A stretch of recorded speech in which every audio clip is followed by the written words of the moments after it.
cases to serial killers, missing persons, and more. 100% he did this. I'd go off into fantasy world. How much more lucky can you get that you're not on death row? You want to know what we know? My name is Jay.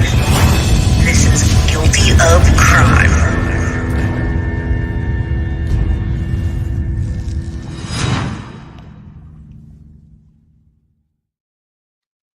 Hello, everybody. Jay with Guilty of Crime. And today we're talking about somebody that hasn't been prosecuted yet, but we are charging him, and we are hoping that we will get a conviction that leads to him being guilty of crime. All right? And as I said, we're going to talk about Jennifer Soto. Now, I didn't want to just come out and talk about Stephan Sterns. Let's not forget Madeline Soto and why we're here. We want justice for Madeline Soto.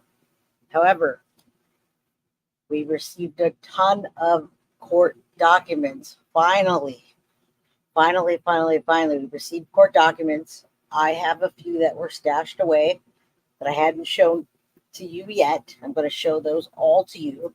We're gonna piece this together, and we're going to make it much more than just what we've heard on a lot of other channels. We're not going to talk just only about paintballs, Stephan Sterns chipping the walls and taking the paint off and putting them into balls, and him not taking showers, which all of that happened, by the way.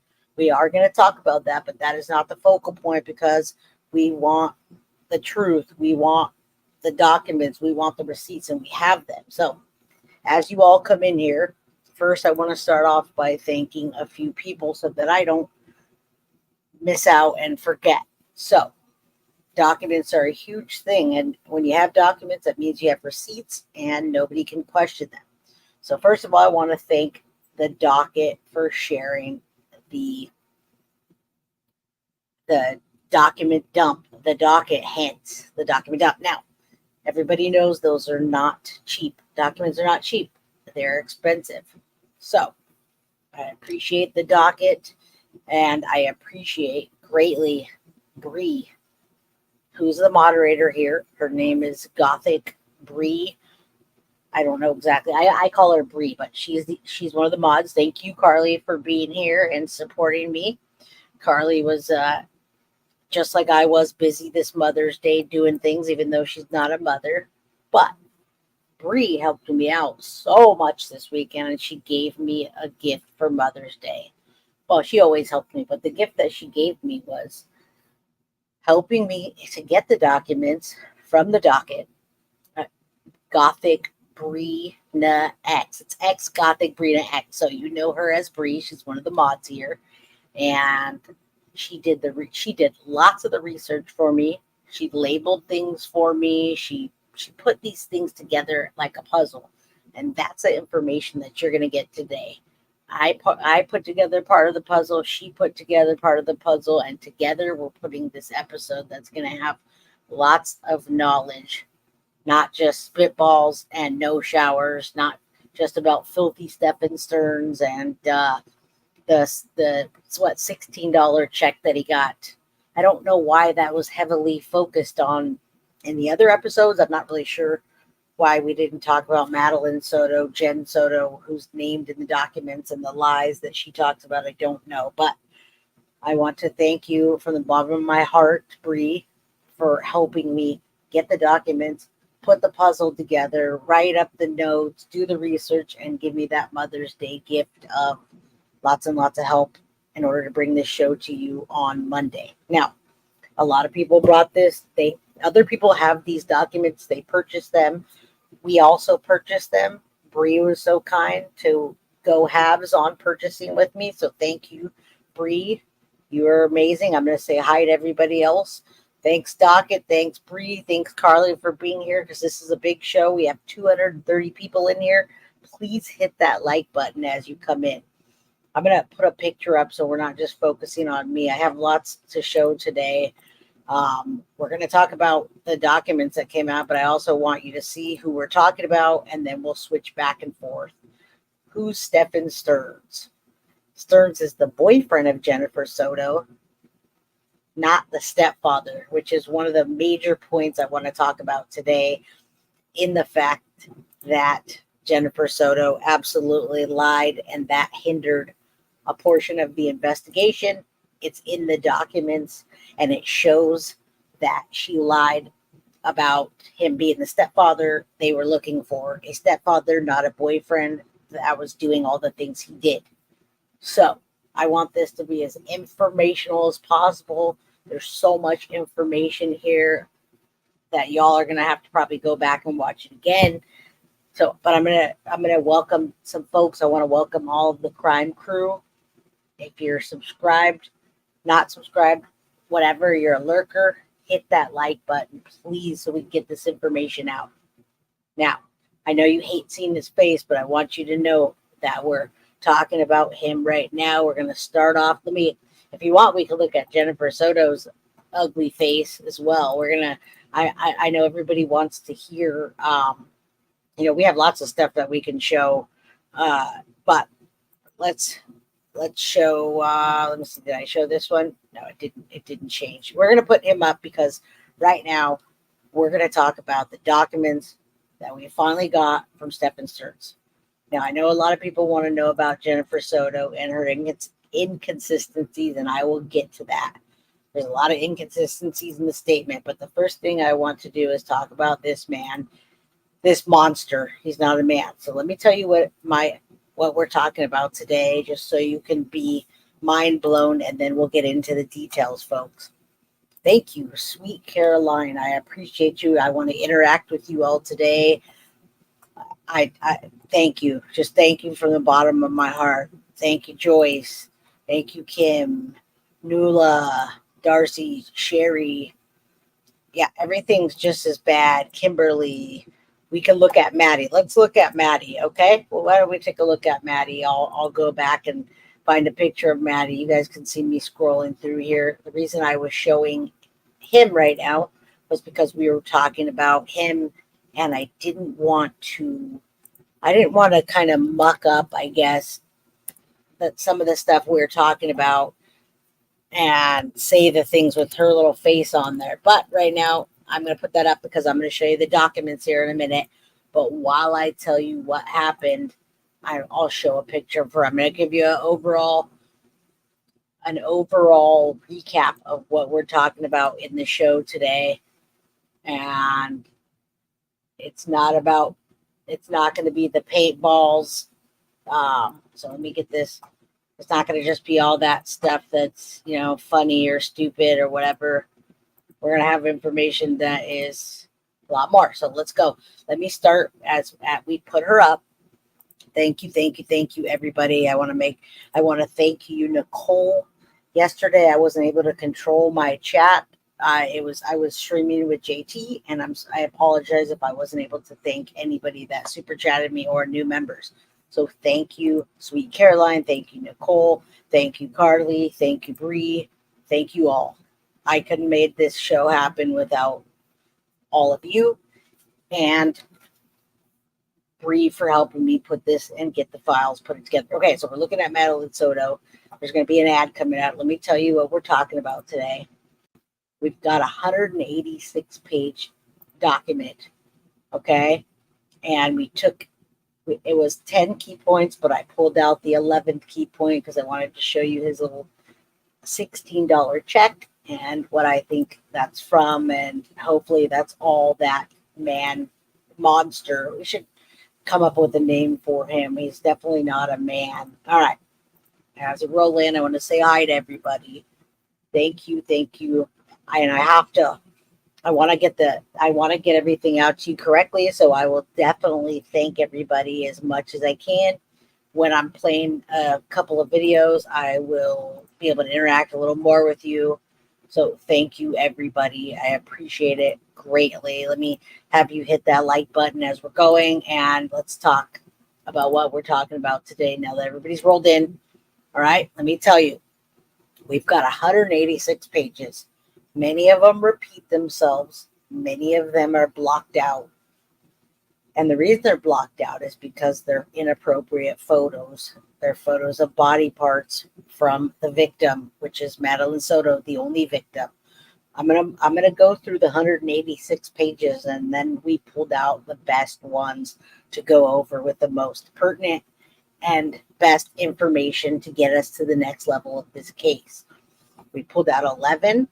They're going to teach you more about the case. They're going to tell you things that make Stephan Sterns uncomfortable, his living situations, new charges that are documented that you can see, lies by Jenn that we now see, not just on the news station, but in the documentation, everybody. So we already know, but I'm going to make it very clear for you what is going on. All right, as you all roll in, thank you so much again. Yes, hit that like button. Let's show love. Blessings to everybody. Thank you, thank you, thank you. Thank you for welcoming Unicorn Milkshaker. I hope you're a new member. If you're not a new member, you're a new subscriber. All right. True dedicated lurker here. I refer to things as a slime ball for clean use. DD Mystery, hello. Hello to you all. All right. Yeah, let's get the facts. And we have the facts because we have 186 pages that I'm going to scroll through. A lot of redactions are in there, but I'm going to tell you what the overall of it is. So, okay. On March 1st was a couple of days after the arrest of Stephan Sterns, and in these documents, he wants to take his own life. So he's on unaliving watch, we'll call it. And there's probably going to be things in here that are going to get me doxxed anyway. I'm giving you a recap, and then we'll go through it. Now, March 1st through March 9th was supposed to be a 7-day detox, which is actually 9 days because it was March 1st through the 9th. As I dig later, you'll see, we'll read the dates together. I'm not just going to say this. So we now know when you're going through a detox that you are on medication for sure. Some kind of drugs that are not just marijuana, because with marijuana, we know that we don't need rehab or detoxing or any of that. So he was in a detox for 7 days. That turned out to be longer. So I'm guessing, and it doesn't say, we're going to read this. I'm guessing it was for the Adderall and opioids. Those are my two guesses. Again, you're going to see these. I'm not just, but I am giving you a recap of everything that's going on. Yes, what a coward. And thank you for saying thank you. You're going to see this, Kimberly Engel. He went through a 7-day detox. I'm going to show you all of this stuff. All your questions that I have answers for are going to be answered. March 1st gets in. Now he's wearing that silly vest they're going to put him in because, and again, the pictures are redacted, but I have the documents. They put that vest with nothing else. He's talking about or acting like he's going to take his own life. He goes through a detox. I'm assuming that it's for, allegedly, I'm going to say Adderall and opioids because marijuana doesn't have that. Okay. He requests to be in an area in jail with all of the people that SA children, folks. There's a section of jail where there's people in there like, let's say, Richard Allen or Keegan Klein. Okay, if Jenn went into treatment too in the beginning, that's a good question. We're going to get into this. This documentation is not on Jenn, but Jenn's mentioned in it, all right? And we're going to talk about all that. Do we have a death penalty yet? That's what we're hoping for too, and I hope to get into all this.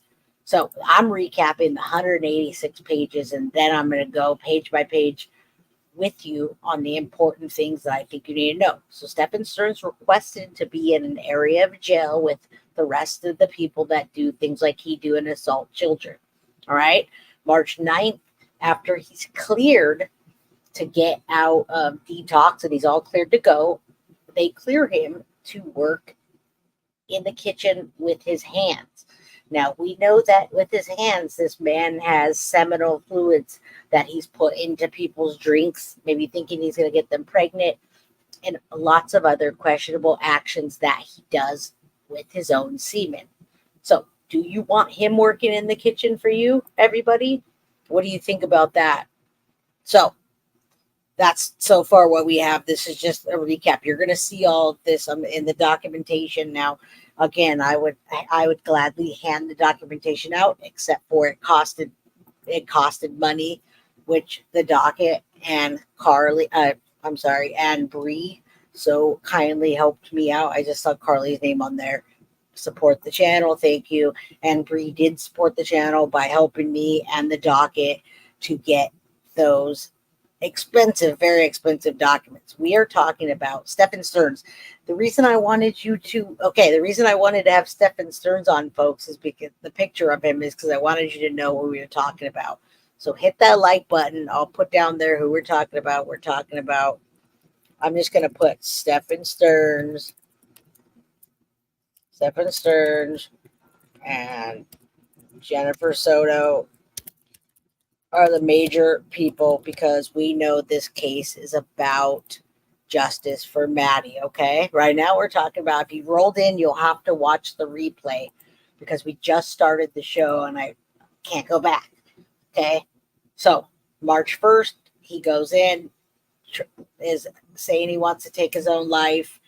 This is Stephan Sterns. We have 186 pages. He goes through a detox, I'm assuming for Adderall and opioids.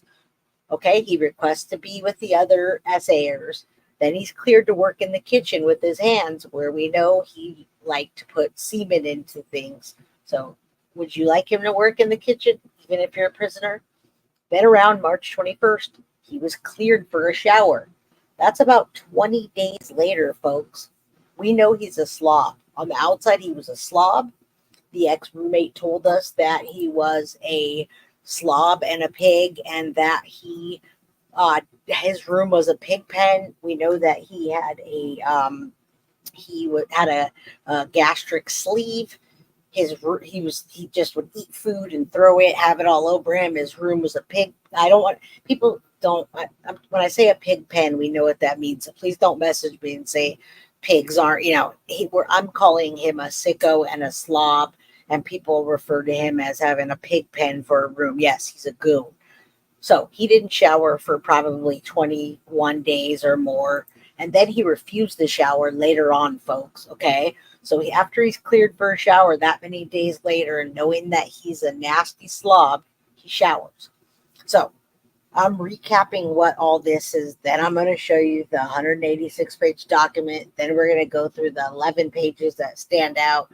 There's a lot of information. Then I have a couple videos that talk about the lies, and I'm going to tell you the lies of Jennifer Soto, and we're going to get those down so you can hear them, see them, all the above. It's a big show. I'm going to go as much as I can.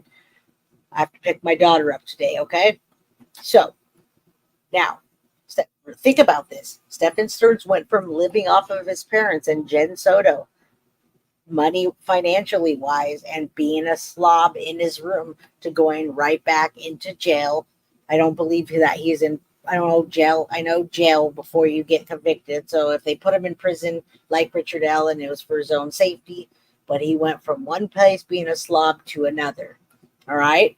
Now I'm going to show you the check. Stephan Sterns had a $16 check left over from the facility he was processed before. This is him moving to another facility. So he must have a commissary coming from somewhere. Maybe he worked. I doubt he worked, because we know on the outside he didn't work and he was a slob. So him working in the kitchen would be very interesting if he worked in the kitchen, because why would he work in the kitchen if he didn't even work outside? He lived off of women. He lived off his parents. He lived off of Jennifer. All of that stuff. Okay. Yeah, it is. It is just like, it's just like a methamphetamine and upper, and he had an abuse problem. People speculated that. We now know he went into detox, folks. So since he went into detox, you are all correct. Mommy probably did get him commissary, and we're going to show you that check that was left over, okay? And when I say we because we all did this as a team. The docket helped with the documents. He does that well. Bree hooked the two us, helped me research, put a bunch of key points together, helped me pay for them. So thank you. So when I say we, this show is getting bigger than just me. I need Carly. I need Bree. I need other creators to help me bring this together. It's a community, folks. All right. In the paperwork, we also see Jenn's timeline of what she told police and how it's different in every interview. So if you go back and watch the other interviews and she says, "Oh, 9 o'clock, I saw her," this and that, it shows in the paperwork now what I was telling you. It shows a different time, and the police have it written down. It's not just in those in the news. Okay, I'm surprised they're letting him work. He probably won't even work.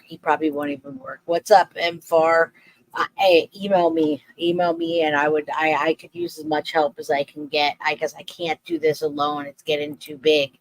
Yeah, a lot of stuff are crazy. We're going to start reading the paperwork. I'm almost to the paperwork. I'm telling you what the paperwork is right now. But you want to see the paperwork? Okay, we're just about there. And you could also go back. I'm actually telling you, if you go on other channels, all they're going to tell you is that he played with paintballs and didn't take showers. So I'm getting there. Okay, this is the paperwork that I'm telling you about. Yeah, I'll pull it up. How about that? If that makes you guys feel better.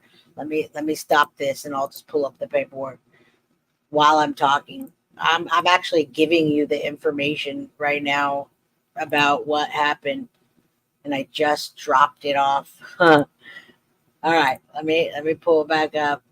Yeah, I'm giving you the information about what happened. So let me share that with you. I guess if you want to stare at a piece of paper, that's cool. All right, there's going to be a lot of stuff redacted here. I don't know how to get into this. I don't know why it's coming up this way, but here's the paper, okay? There's 186 papers. So there's the Osceola County Corrections Department. There's the charge that was added for Stephan Sterns, okay? I have these paperworks also. I have 3 pages of these. Now, this one has Stephan Sterns, 1419688.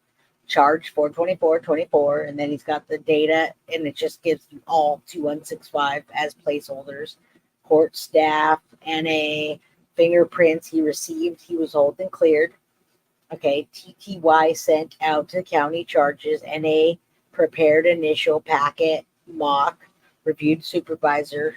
Okay, there you go. So there's the paper. I have more to talk about though before I can get into the 186 pages and scroll through them, but I'm telling you, so instead of you seeing me scroll through, I'm actually giving you the information. Yes, Jenn needs to face charges, and I believe she knew too, and anybody that doesn't believe that she knew, I heard channels today saying that they don't think she knew. Guess what? I'm going to show you several instances that not only do I think she knew, but other big creators that know their stuff think she knows. All right, I'm going to keep telling you what I'm talking about with the documents. So if I can get through that, then I'll show you that me scrolling through. All right. Now, we left off on Jenn's timeline is off on everything, okay? So March 24th, he refused to eat dinner, and I'm going to show you that. So he's starting to get cocky, folks. He's starting to get cocky. You're seeing the paperwork. There's the added charges. I'm going to pull this down real quick. You can see the added charges here on this page. Again, I don't know if you want to see a black screen. There's really nothing to see because they're adding charges and there's too much information and there's pictures and such. Okay, so I'm giving you a breakdown. Please be advised of all in subject has been served and added a charge for a warrant out on our county. Now, here's a big one, folks. It is premeditated. I don't know if you guys already heard that, but you're seeing it now. So they gave him no bond because it was premeditated. I ask you folks in chat to tell me how you think they added the premeditated charge. What the added charge? The added charge is murder, and it's premeditated. It's not just murder. It's premeditated, which means he planned it. So that means they have evidence, folks, to say that he planned it. Not just evidence that he did it. He planned it. Thank you. I'm going to leave that up while I continue my narrative of what I'm telling you in these 186 pages. And then I'm going to pick out the 11 and go through them. But I'm giving you big information here, folks. It's not just me making stuff up. It's all here. All right. On March 24th, he's got cocky, right? 24 days later, he goes into dinner and it's dinner time and they give him his tray. And he later decides, but he tells them first, he says he doesn't want to eat. So they take his food away. And then later he decides he wants to eat. So then they tell him, sorry, you only get to eat, sir, monster. You only get to eat when we say you can eat. And guess what he says? He snarks back at them and he says, I didn't know social hour was over. All right, I'm almost through talking. Then I can scroll through pages. I want you to know. What's the worst plan ever? I think it was the worst planning ever. All right, I'm going to scroll through more documents so you guys can, as long as there's nothing redacted, I just want you to see there's 186 pages here. Okay, there's a huge document that I have behind here. I'm glad it's not showing who's sharing, because earlier I was sharing this with 4 other people. So this is on other people's channels. They're just they're spinning it a different way. Okay.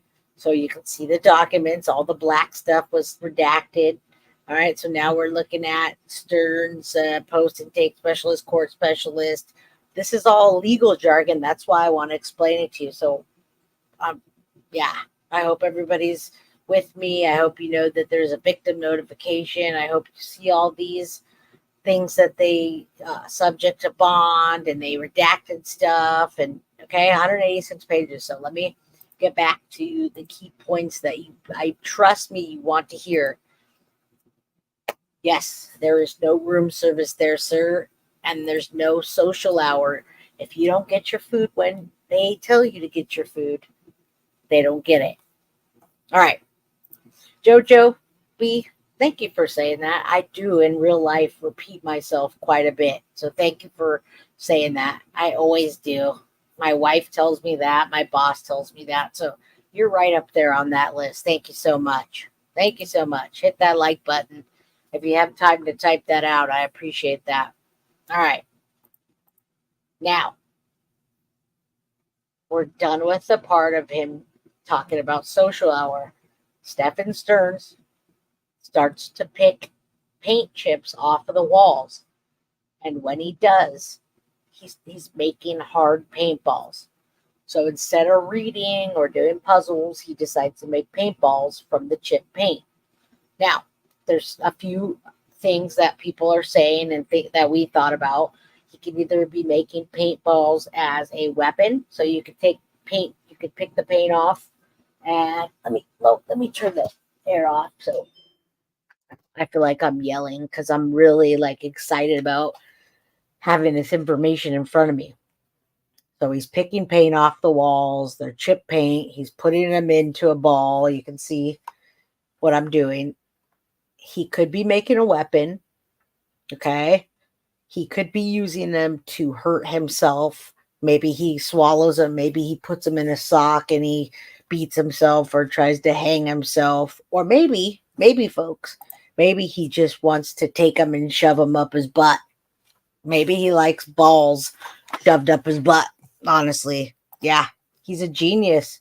He's a genius. Who knows what he wants to do with those paintballs that he's making? But absolutely, that's what he did.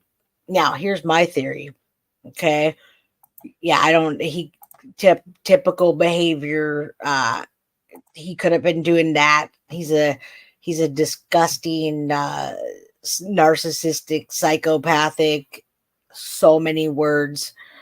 I have a list of them. Yeah, he could eat them, but I was thinking maybe he would just shove them up his butt. That's actually not what I was thinking at all. All right, there's more paperwork, folks, and we're going to get to the big stuff. 186 pages, so you can look at that while I'm talking. All right. Here's my theory on them, and the reason I have this theory is because I have a daughter that has paint. Now, he could be doing all the stuff with them that we talked about. He could be eating them. He could be using them for a weapon. But remember, he was really obsessed with painting figurines. And we heard that lots of times that he was obsessed with painting figurines. So hear me out on this. his obsession with painting figurines went deep. And I saw the figurines. I saw many pictures of them and him and Maddie doing the figurines together. And if you collect paint chips and you put them all together, you could save them for later and you could actually sculpt them into something and you could use them to paint with. Now, I say this because my daughter does that with her paint, and her paint comes in blocks. Like the watercolors come in blocks, and if you wet them, then you can use them again to paint, or you could put them together and make your own colors. He really did have an obsession with those figurines, everybody. And so that is the paint things looks like an obsession. It was. A lot of people said he was obsessed with the figurines, and that was one of my theories that I see happening around here. My daughter takes those paint things and uses them over and over. You could do that. You could do it. If you don't have acrylic, you could use anything. You could sculpt them into figurines if you just take water, and then you can use your hands to sculpt them, and then he can take the other ones and use it to paint. So yes, he was obsessed with the figurines. There was 3 options of what he did with them, and maybe something more. All right, so we're done with that. You heard me. You're going to see this in the paperwork. He changed the housing. This was the change in housing, and he seemed to be focused on him. They seemed to focus on him not hurting himself, maybe thinking about hurting others, and then he wasn't being compliant with the officers in any way. And I think it was because he lost control. He was used to controlling many situations with his parents, with friends, having cameras in the bathrooms, taping his friends, all the pictures that we hear about in these documents about him taking pictures of Maddie's private parts. That's all the nicest way I can say it. I redacted the private parts that they put out there, and they do tell you. So it comes to control. For many years, he controlled Maddie, and now he has to have control over his food. He wants to control his shower. The paint chips and the balls remind me of his painting and his figurines with Maddie. I think he misses Maddie, everybody. I'm imagining that he misses Maddie. Yeah, he thinks like a child. And you heard the ex-roommate say he was obsessed with kids' activities. And even one point she said, those damn figurines, that's how much it pissed her off. We don't know why he decided, but it was premeditated. And if it was premeditated, it might be because she was going to tell. It might be because she told a friend or a schoolmate. Yeah, he couldn't control anything, folks. Stephan Sterns had no control. Hit that like button. Sorry, I'm in the middle of it, but I do need that. I need this information to get out so everybody can know about the documents. So, from my perspective, I see the things going on with him. I see what kids do, and I see that he latched to the kids' activities to get closer to them. It's something to learn. If you see a grown adult, and a lot of times that happens, you see people joining the Boy Scouts. And I'm nothing against you if you work with kids, but if you see somebody that's odd to you, if you see something, say something. If you see a grown man doing activities and that's all they do, and they're touching the kid and doing things with the kid, and that's all they do is interact with the kid, and they're not interacting with the parent or the girlfriend, say something, please. Let's not let this happen again. This went way too far. All right. So, Stephan Sterns, he's a sadist, a narcissist, an R. We already know what that is, an artist. And I'm not saying an artist, and so many more things that are going to come to light. He's the man Jennifer Soto called Madeline stepfather. All right. Now, just using that title as stepfather from the beginning throughout the investigation and the police and the relation to the investigation. All right. Now I'm going to show you, I'm going to scroll through all the pages, and then I'll pick out the ones and I'll tell you all the notes. Thank you so much, everybody. I want to interact with you while I tell you this, but I don't want the information to come out incorrect. So let's scroll through this together so you can see, and then I'll I promise I'll get into Jennifer Soto's inconsistent statements before we play the video of her inconsistent statements and people talking about them. All right. So let me pull up the key points here as I scrolled. Okay, we can put, this is who we're talking about, folks. Okay. This is who we're talking about. Hope I'm not sharing this yet. This is who we're talking about. Stephan Sterns, the monster. Hello, Jojo and Valerie from Oregon. I love you all here. Thank you. I made it. Catching at 1.75 speed. Thank you. I thought I was talking fast enough, but if you can understand me, there you go. All right. What are you dying of curiosity of? That's what I want to know. There's lots of documents, so I'm curious what you're wondering.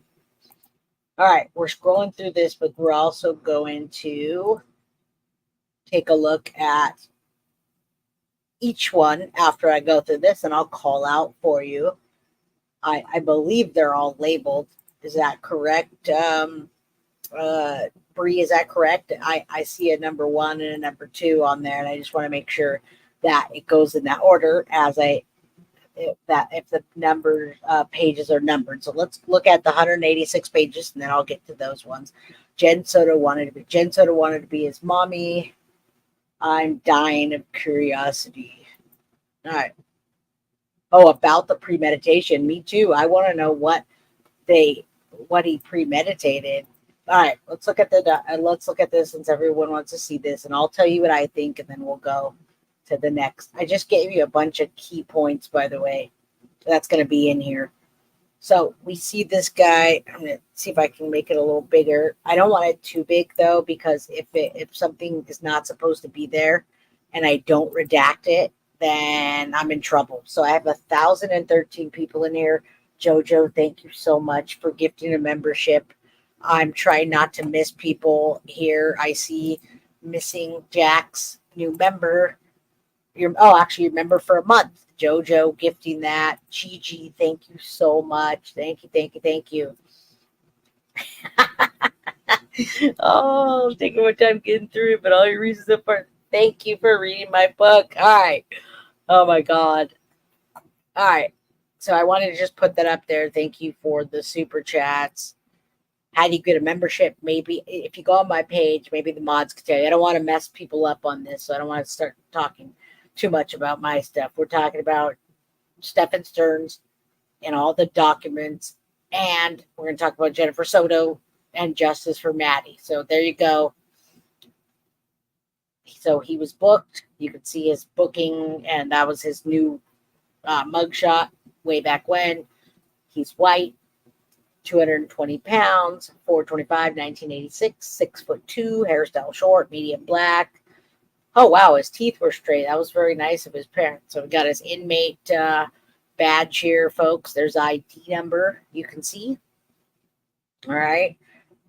And then let's see if I don't want to leave you on a blank page. So this here is something that's redacted. So you're seeing a blank page, and that means that it's not able to be shown. All right. It means that they can't show it.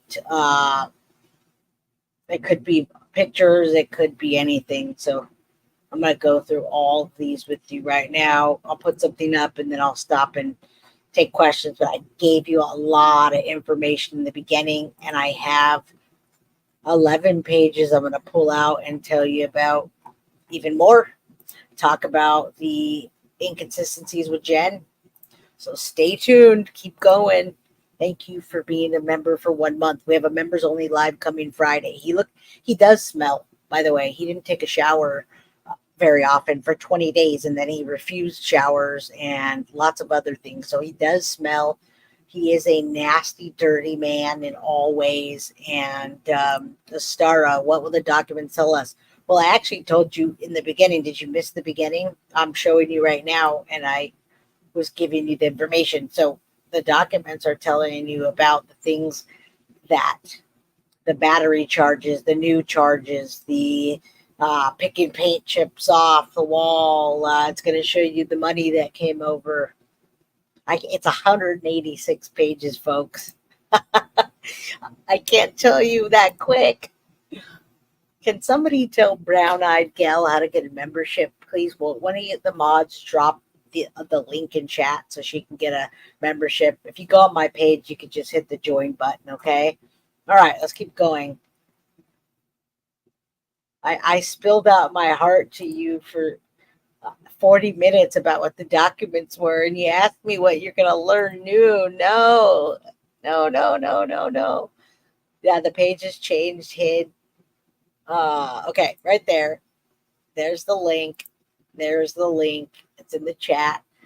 YouTube, Guilty of Crime, join. All right, I'll keep that up while I go. I can't believe if someone's just kidding if they just asked me that. Did you really just ask me what the documents show? Or are you kidding? All right. There you go. So there's his paperwork that came in. That's 425.96. Again, his name is Stephan Sterns. Now, his religious preferences are Christian. He says he's a Christian. Does that jive with you all? What do you think? Does a Christian jive with you when he says that? All right. Trisha Daly says, God help the humans who had to look at the pics and video, grade them for conviction. Yes. Thank you, Brown-Eyed Gal, for doing that. Yeah, there's a lot in here that I had to take out. The Church of Satan. Yeah, so there's another thing that the documents tell you. And then I'll recap again with the 11 key points. And I'm only going to show you out of 186 pages, 11 documents that are very relevant. So it shows you that he's a Christian. It tells you, his arresting agency. And these are important, guys, because you can't go out there and get them yourselves. Unless you want to pay $400 for these documents that you see on the screen, you're not going to have these.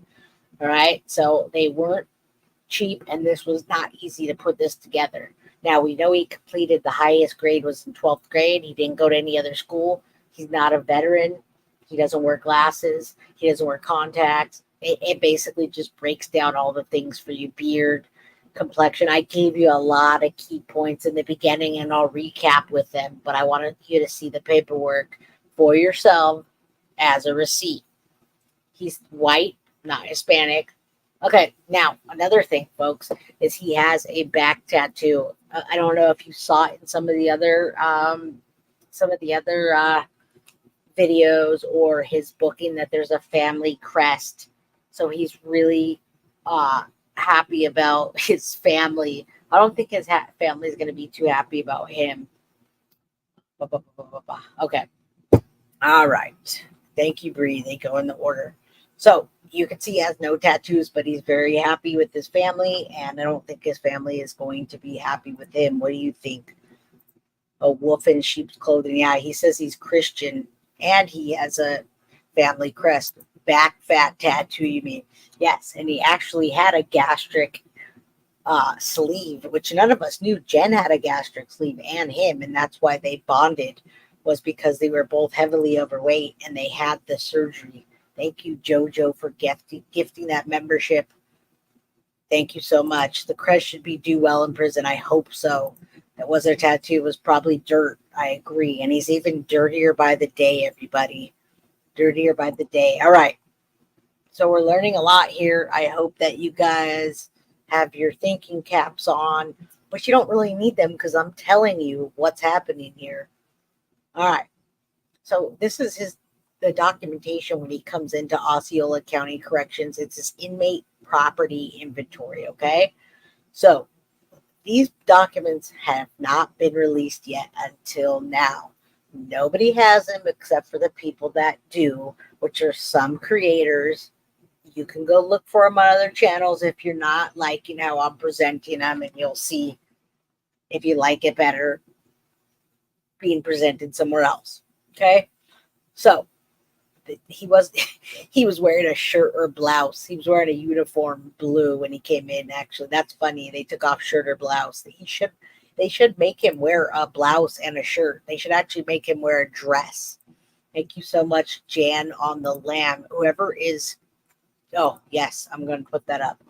I love you always. You're amazing. I saw you on Watts, The Obsession, on Saturday night. You're everywhere all the time. Thank you. All right. So this is the inventory. He had some keys on him. I'm surprised he didn't have a purse, folks. He had a wallet with 3 items in it, miscellaneous paperwork. He had a check on him. We're going to see the check in a bit. Some credit cards, driver's license, Florida. All right, so this is just his intake paperwork. There's his awful, nasty signature. Nothing much else here. Again, I'm going to go back over everything. Here's some pictures. There's his wallet. There's Fat Man's driver's license. He actually looks like Santa Claus in this picture. I don't want to go too close to the pictures in case something needs to be redacted. Now, there's 1,100 and some odd people in the chat. Hit that like button so we can get this information out. I believe that he did as well, Trisha. I do. The premeditation says a lot. All right? And we don't know what the premeditation or why they think that yet, but it says a lot. So, Becky and Chad Gabbard, something pink would fit him well. Well, guess what? He has something pink, and we're going to hear about that. He has a pink penis. That's what they say. That's how they describe it. So I already used a bad word. They're going to say he has like a spot on it that's pink. It's distinctive because there's a big pink spot on it, and we're going to see that later. Thank you for becoming a new member, Casey. I'll shout everybody out after Satan Claus. He looks like Satan Claus, folks. He should be wearing a tutu. I'm glad you guys are laughing because right now we have to make fun of this disgrace for a human being. Where do these people with no jobs have money for weight loss surgery? Their parents. We have 1,111 people in the chat. Let's make a wish for Maddie to get full justice. I do believe in angels. I do believe in angel numbers. 1111, folks. Okay, let's make a wish for Maddie. I don't go all crazy with that, but I do believe in a higher power. So I just made a wish that Maddie gets full justice. Let's pair him up with Big Bubba. And yeah, here you go. It's perfect right there. All right, let's keep going. There's a lot to go through. All right, there's the check. I don't have to show that to you again. So he got a $16.81 check, everybody. I'm just scrolling through 186 pages right now. All right, so receipt for property stored.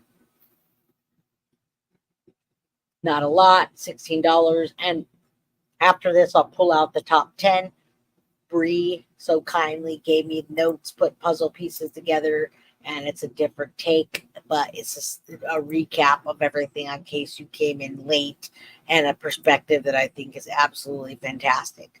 Crime Time Grimes says, I think she was pregnant, and that's why it was premeditated. That's a good theory, and the autopsy narrated by the family, and that's not going to come out anytime soon.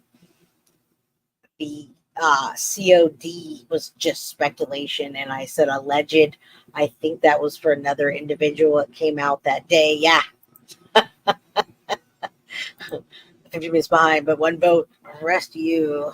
Thank you.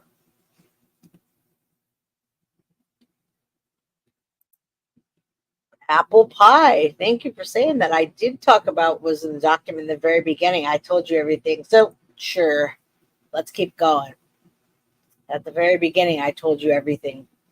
And at the end, I'll tell you again. All right, you want to know about it? The receipt for the property and personal used items. We have a towel. We have a handbook. Inmate handbook and regulations, plastic cup, laundry bag, slip-on sheet, flat sheet, plastic uniform, and a pillowcase. That's what he gets. We want to make sure he doesn't hurt himself, so that's what he gets. All right? Let's keep going through the documents here. Not much to see. That's why I'll go through the end and go through the 10 big ones. This talks about Stephan Sterns. Wait, they took out the FBI information and lots of pictures redacted. All right. Again, if you want to go see these for yourself, you go buy them at Osceola County, a mere $400, and you can scroll through these and take a look and study them. All right. So we've got SEXBAT. We know what that is. That's a battery charge. An SA battery charge. He's getting no bond. This is all the paperwork. PD waived his appearance. We know that Stephan Sterns waived his appearance. It's in the paperwork. No contact with family members, everybody, which is good. No contact whatsoever, it says right here, with the victim, co-victim, or any child under the age of 18. Okay, then it was signed by Judge Dina Tennis, or Deanna, however you say that. Okay, another page with the battery charge, same case number, basically same information, no contact whatsoever. All right, then there is the booking agency. There's a picture of him again. Now these are agency booked. It talks about booking type warrant, initial booking date 3/1/2024, pending submission to prosecution. All right, these are for the charges of taking Madeline's life. Additional information. Thursday, April 25th, he continued non-acute observation, which means they're making sure that he's not going to unalive himself. Wednesday, on the 24th, seen by MH, no changes in his status. On the 24th, no change in custody level from added charge. April 24th, subject served added charge. I have the April 24th added charge. I'll show you after the added charge was the premeditated murder charge. That was April 24th, and you can see it highlighted right here. You also can see it. I just have more detailed documentation on it that's not in this 186 pages, okay? April 24th. Continues non-acute observation. 22nd, seen during MH rounds, continued non-acute observation. All right, okay to have commissary on April 15th. Inmate, okay, actually, April 17th, inmate became sick after giving blood. I don't know why he was giving blood. I think possibly giving the blood was for having partially for the DNA, having DNA on record. I believe they do that now. I don't live in Florida. I'm not a lawyer. Medical staff attended to inmate and cleared him to remain in current housing. This big old POS got sick for getting his blood taken, folks. He got sick from, can you believe he got sick from getting his blood taken? And do you know what he took from Maddie, everybody? Unbelievable. Unbelievable. All right, so got sick after giving blood. He was okay to have commissary after April 15th. Right now we're talking April 15th, and right now we're in May 13th, so we're catching up to the world. He's okay to have commissary. He's okay to use nail clippers.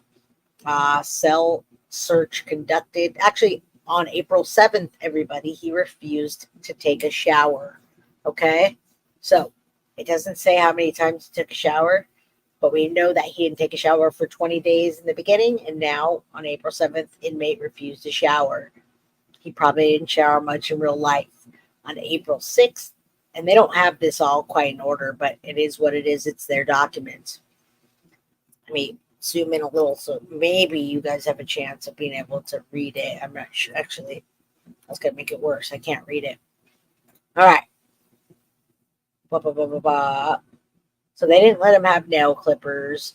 They let him have a haircut and shave him. They were okay with that. From April 15th, from 6th to the 15th, non-acute observation.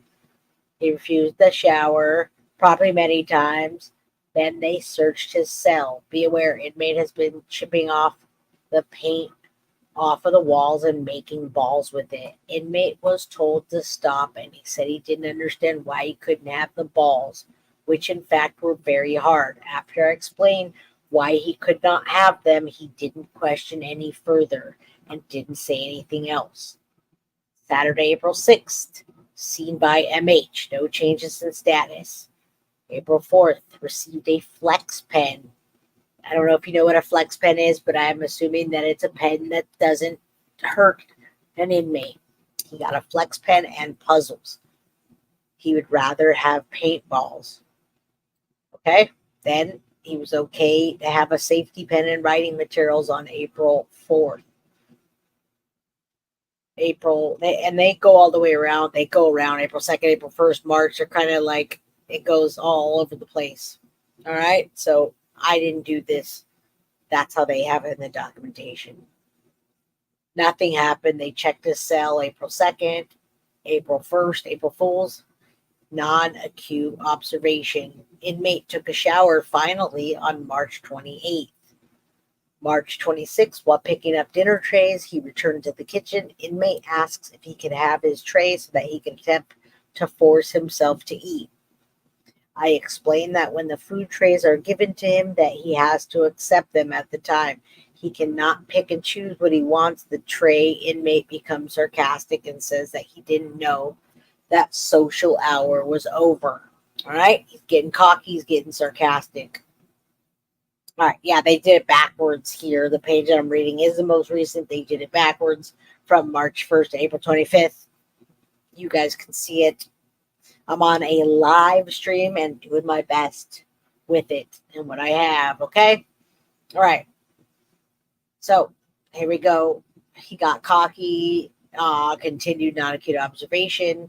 He refused dinner again. He said he had already had juice from a previous meal, so he didn't need anything because he had juice, which I'm sure that he wasn't just having juice. I can't wait to see him again and the weight, how it comes off. We know he has a gastric sleeve. Okay, March 24th, he refused dinner tray. Inmate refused a shower once again. And then the next day, or the day before, it's going backwards, but he refused a dinner tray. He also refused his medication on March 23rd. All right. So let me check in with everybody here and see how people are doing. We have 1,236 people in chat. Thank you so much. Like Carly said, don't forget what medicine. Well, we're going to look at the documents, but it doesn't look like they put the medicine. I'm imagining the medicine that they're giving him is to calm him down. He's seeing some kind of therapist, and it could be for anxiety. It could be whatever. We're making speculation. I only have 186 pages plus the 3, so I'm doing my best with what I have. He's going to play crazy. Well, it's too late because it's premeditated that they're looking at, which means they have information. Thank you, Nessie69. I appreciate you. I'm glad you're listening. I think some people might not be listening because if they were, they would know what I'm talking about. They would hear what I have to say. So interesting. Okay, let's keep going. Next page. And I'm not going to go through all 186. I have 10. So he was medically cleared. This is the same thing again. They just do it over and over. So it has books. Actually, it's the same page. It's the page going backwards. So we started at April 25th, and then it's going backwards. March 21st, he completed, RSR completed, no concerns, cell search, received shower on the night, shift toiletries taken, set aside for the future, inmate received dinner tray. He was okay to have books. Now, the reason I gave you at the very beginning, I gave you a breakdown of this is because all of this is not interesting information. It's just information. So I wanted to give you the big takeaways. All right. The big takeaways. Okay. All right. Let's go. And yes, folks, this weather sucks out here in California. It's hot and then it's cold. I got the air on and my lips are chapped. So if I put chapstick on, it's because I'm talking so much. All right. We're still going back. There's not a lot of information. Uniform exchange, non-acute observation, medically cleared inmate. They medically cleared for inmate worker inside and outside the kitchen. We talked about that earlier. Not eligible to do nature of current charges. That's interesting. Again, we wouldn't want him working in our kitchen. When they say seen by MH, no changes made. I'm assuming MH is maybe it's a name of a person or medical person. MH, medical, I don't know. Seen by MH, no changes. Non-acute observation, classifications, interview to be completed. Inmate states he will probably want special population request packet to be completed once cleared by MH from non-acute status. Now, the reason he was in that status was because he was threatening or talking or saying something about taking his own life. Now, we're going backwards. So it says here he was cleared from detox on March 6th. Okay. House alone. I don't know what house alone AC means. Cleared acute. Again, working backwards. What does this say? Okay, so Sunday, March 3rd, maximum custody is what they have. Current charge, S battery. We'll say SEX battery by custodian. Victim. And then it says 17 YOA. S battery again by custodian. Victim under 12 years old. Possession control view depiction of child. So all the pictures. Okay, MH is mental health. Thank you for clearing that up, Bree. Again, we're going to show you what the safety flex pen is in a minute when I get through this. All right. So I only have so long. I'm trying to go as fast as I can. House. Okay, mental health. That's what MH is. Seen by mental health, placed in acutely unalive watch. Detox was supposed to be for 7 days, a little longer. They gave him a uniform, wool blanket, low bunk, low tier, acutely wanting to unalive himself. He was cleared by mental health. And then observation, no camera, no razors, dignity garment until cleared. I believe the dignity garment, that's what they call it. Certain circumstances is that thing that you saw, that vest that looks like a white vest with little hatches on it, and they call that a dignity vest, so he can't hurt himself. All right, capital life felony 424. I have those documents. I'm going to show you after this. It has 3 pages to it, and that is the felony charges that are premeditated. So they added his fingerprints here, mental health evaluation, all that stuff. No bond under all of these. Okay. Again, 186 pages. I don't even know what page I'm on right now, but we're getting through it. So these are all the charges. I'm not going to spend a lot of time on all the, you can see that he's got premeditated, unaliving, the battery charges, and we've already gone through all these, so I'm not going to talk about these. That was 60 charges. It's just all in one document. So he's got all kinds of battery charges on abuse of a child and now premeditation. Okay. So they put it all into a document just in a different way. And then they sold it after they did that. Right. Inmate booking, credit card released, billing, nothing. They issued him a towel, a handbook, a plastic cup, a laundry bag, a slip-on sheet, flat sheet, plastic shoes, uniform, and a pillowcase. Right? Nothing in his account. And again, we're kind of at the top. So we already went through the tattoos, Osceola County Correction Department case information sheet. They fingerprinted him. There he is there. There's a lot of these pages here. So we can see all the same information again. Okay. And that's what they do a lot of this. There's a homicide case in Osceola County. Born 4/25, 1986. There's his number if you want to go look him up and write him nasty notes. All right. Criminal arrest, court circuit. It says alcohol, drug, no alcohol, drug in his inventory. And he was pending arraignment. We know he didn't show up for any of his hearings, except for Michael Sterns. And they do a lot of the same stuff over and over. Waiver of appearance. We know he waived his appearance. He never showed up. There's the case information sheet. I don't know what all those are. They circled a bunch of zero bond, 0000000. All right. I'm going to put that up so you can actually read that yourself. You can see the battery charge, possession charge of material of a person, and you can see those words on the screen. There's 1,100 people in here. Definitely smash that like. I want to say hi to all of you. Everybody, I love you. If you're only here for the content, I appreciate you. Maybe I'll just do a pre-record. And when I do a pre-record, I'll get. Let's get to the good stuff. Oh my goodness. I'm all right. There's so much good stuff in this.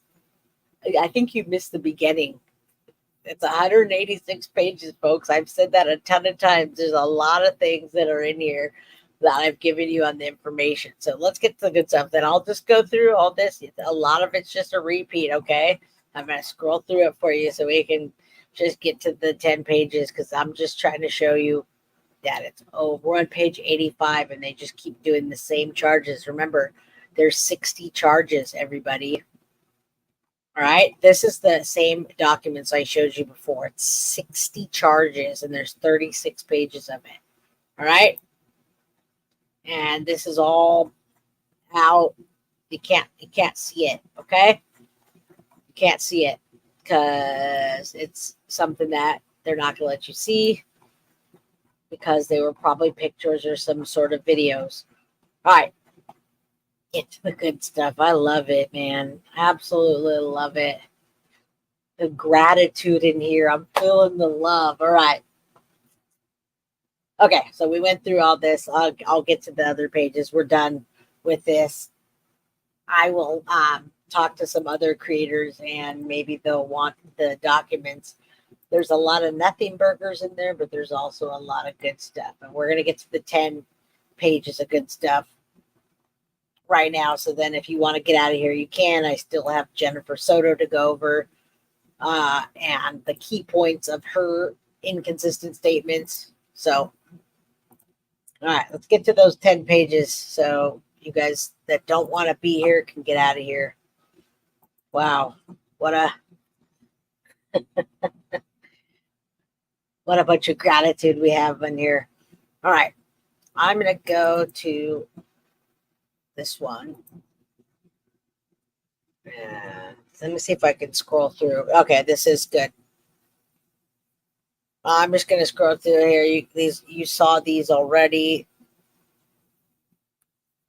And share this with you so I can pull up my notes. All right, let's share these documents with you. Thank you, MFAR. Thank you, all the people that have gratitude.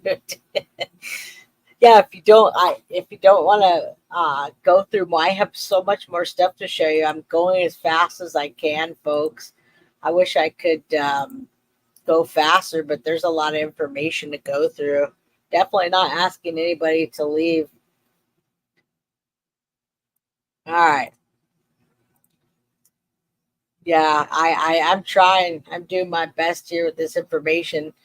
There's other channels that have this out there, and yeah, there's still 1,104 people in here, so it's not like people are leaving. I'm giving you the good thing and the good information, guys, ladies, gentlemen, everybody. I'm doing my absolute best to go as fast as I can. All right, so page number 1 on April 24th, the Osceola County Department of Corrections bonds and docket specialist sent out an email informing Kyra J. Adams, inmate services assistant supervisor, the new premeditated murder charge added to Stephan Sterns. All right, let's go on to this so I can show you. Let me make it bigger if I can. Hold on. It's hard to read. I'm just going to show you and then tell you because I can't do this at the same time. So that's the first one. You saw the circuit court night judicial. All right. There is a physical descriptions with the tattoos, the battery, victim under 12. Your affiant in this course of the official duties has come to investigate. I hope you guys can see this. Let me get back to here so I can make sure. Let me zoom in even more now that I know it's not that big. All right. And I edited out stuff so you can't see it. So you can't see the bad stuff that we were able to see in here. Okay. All right. Thank you. All right, so I'm going to tell you on the documentation filled up upon Stephan Sterns being transferred, he filled out his religious preference. We talked about that. He completed a level of education, grade 12, and a family crest. All right, we're going to talk about, I'm going to show you the paperwork from April 24th, where he was charged for premeditated murder. All right, they talk about an Arthur hold. And if you don't know what that means, defendants may be held without bail under the Florida Constitution if they're charged with capital offense. These pretrial detention hearings are often referred to as Arthur hearings. All right. In the arrest of Stephan Sterns in states on February 26, a 13-year-old victim was reported missing by her mother. The mother advised her daughter's stepfather, Stephan Sterns, picked her up from home and dropped her off at Hunters Creek Middle School. And we have the address in Orlando, the Looptown Boulevard. So that was one of the first big mistakes, is calling him a stepfather. So they threw him off track. An interview was conducted with the victim's stepfather, is what they called him, who advised he picked up the victim and dropped her off in front of the Peace United Methodist Church. Okay, now we've seen all this before. The license plate reader got the tag, and I'm assuming that's how they figured out a lot of the times and the hours. During the interview, Stephan provided consent to search his phone, and then he accidentally had it go missing. All right, so I'm going to go back to this. Thank you, Jenn 13. I appreciate you. And for the folks that don't appreciate, I'm sorry that you don't, because a lot of people did report it on it this weekend, and I didn't really appreciate that they didn't give me any of this information at all. And that's why we went out and we bought the documents ourselves and shared them. And the docket was so kind. So thank you, KJ. Thank you for night and all your team's hard work. I appreciate you. Thank you. All right, let's get to these last pages so we can talk about Jenn. All right, these are just everything. Stephan Sterns, several videos were located, depicted. Oh, I don't want this one. I don't know why that one, because it talks about all her body parts on there. You're seeing that, again, no contact with the family whatsoever at all. I'll make sure that nothing's in there. We saw this, but I didn't show it to you up close. So you can see that now. Capital felony. They show it again and again. And then this one is a private transport company to ensure they're licensed. So they private transported him, victim notification. They didn't say what. I don't know. Yeah, I think we went through that. Let's go back here. I want to show you something else. So I have the other 3 pages I want to show you. I'm going to share that with you because I want you to see. Where's it? I want to see the pages. I don't know if you can see all this right now, but that I'm doing. I probably should stop sharing it. Stephan Sterns.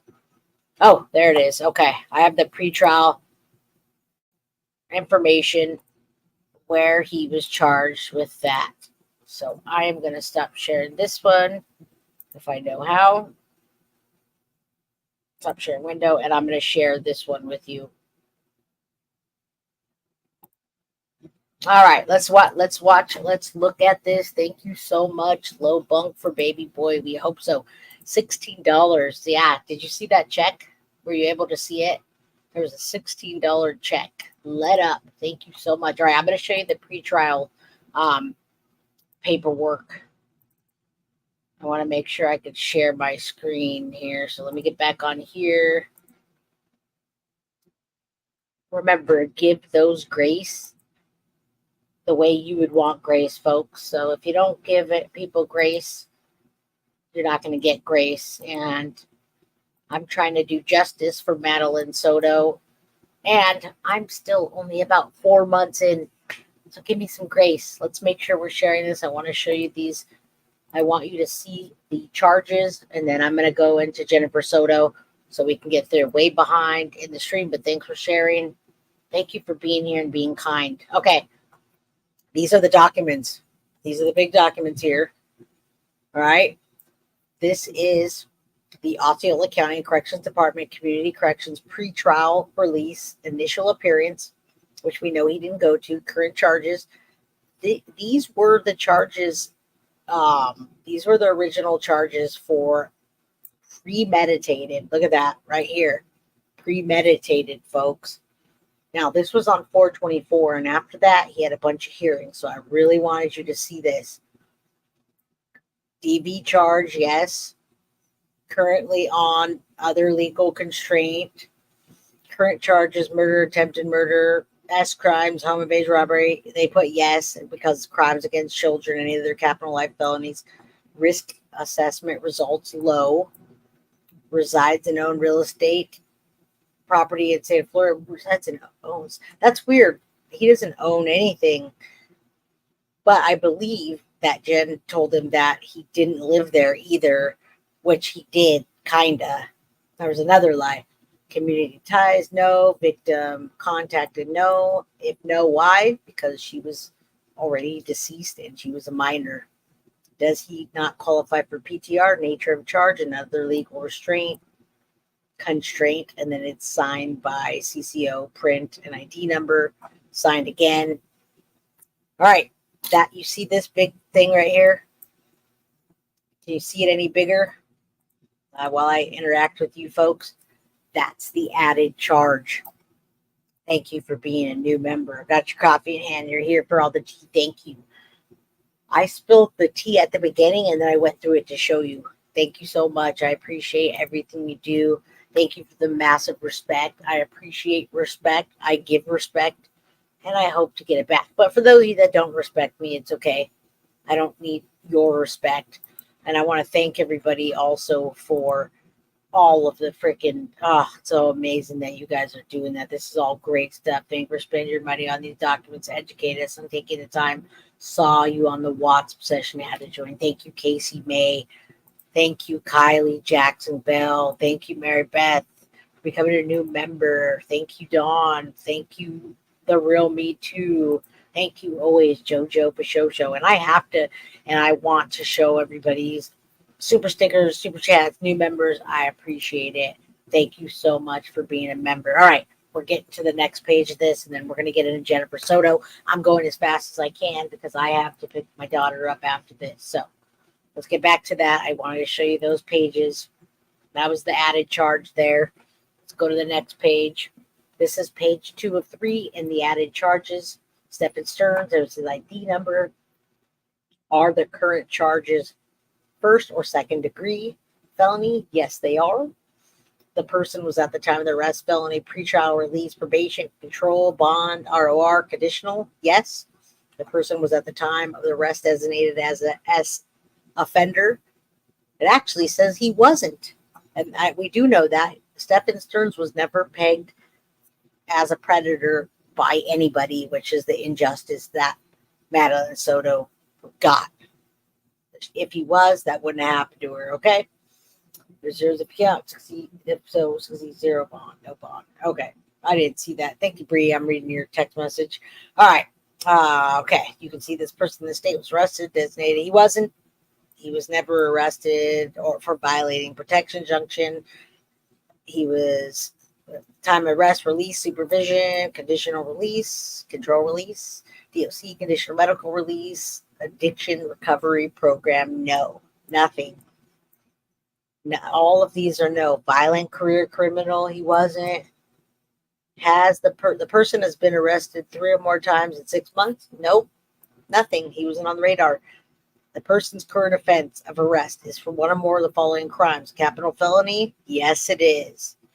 A homicide under Chapter 782. Any attempt, solicitation, or conspiracy to commit homicide? Yes. Assault in further or riot, aggravated felony, felony DV by strangulation as defined. It says no. Assault, battery, a law enforcement officer. There you go. Assault in furtherance of aggravated riot, felony, DV by strangulation. That is not there. It says no. There you go. There's a big no there, folks. It tells you what he didn't do. Kidnapping, false imprisonment, human trafficking, no. Possession of a firearm, violent career criminal, person and subject, an injunction against committing a domestic violence, stalking or cyber stalking, no. All right, last page. Battery, lewd, breast organs, incest, luring, enticing, nope. Abuse, neglect.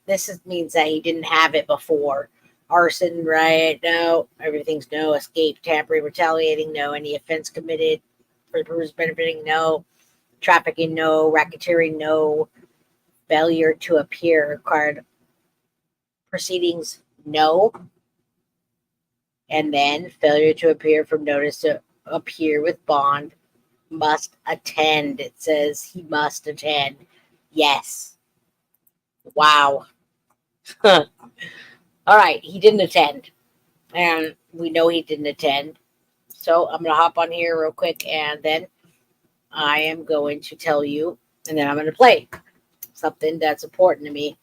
It's about Jennifer Soto and her inconsistencies, okay? Thank you for gifting a membership. I hope somebody gets that membership. Thank you, thank you, thank you. All right. So he was a choir boy. Yes, he was a choir boy. Yes, he was. He was a choir boy. Let me find the document. I'm going to tell you. I'm going to show you, and then I'm going to play that video. Let me share this so you can see. I'm a visual person also. Jennifer Soto's inconsistencies, and then I'm going to play a quick video or two. Okay. Can you guys see this? Yeah, you can see. All right. Jennifer Soto statement, Madeline Sterns raised questions due to inconsistencies in timeline. Let's delve into details. Initial statement, Jennifer Soto initially told investigators that Stephan Sterns, her boyfriend, had last seen Madeline after dropping her off near Hunters Creek Middle School. She claimed that she saw Madeline getting ready for school that morning. She didn't see her getting ready for school that morning because she didn't go to school. She also didn't have, Stephan Sterns wasn't her stepfather. It was the boyfriend. However, Jennifer went to pick her up. She was informed that her daughter never made it. That was her statement. And two of those things we see as a lie. Stern's statement, listed as Maddie's stepfather, claimed that he dropped her off near the school February 16th. Investigators later revealed that they believe Madeline was already passed away at that time. Inconsistencies. The timeline provided by Jennifer Soto and Stephan Sterns is not a lie. If Madeline was already deceased when Stephan Sterns claimed to have dropped her off, it raises serious questions about their statements. The discrepancy between their accounts has led further scrutiny to the investigation of Madeline Soto. Their inconsistencies, their statements have become a focal point, and the investigators are working to unravel the truth behind Madeline's tragic death. Okay? Now, finally, I've talked and talked and talked. Jenn saw her, she got changed. The 8:30, she told the cops 8:45. She told the news station it was 9. Let me play a video for you. I don't think I have time for all the videos, but I do want to play this one with hidden killers, and I want you to hear about, I haven't had him on my show before. However, this is good. You got to hear this. Oh, wait. I got to go back. I'm sorry. I don't think I've ever talked so. All right. Why is this not? Why don't I hear it?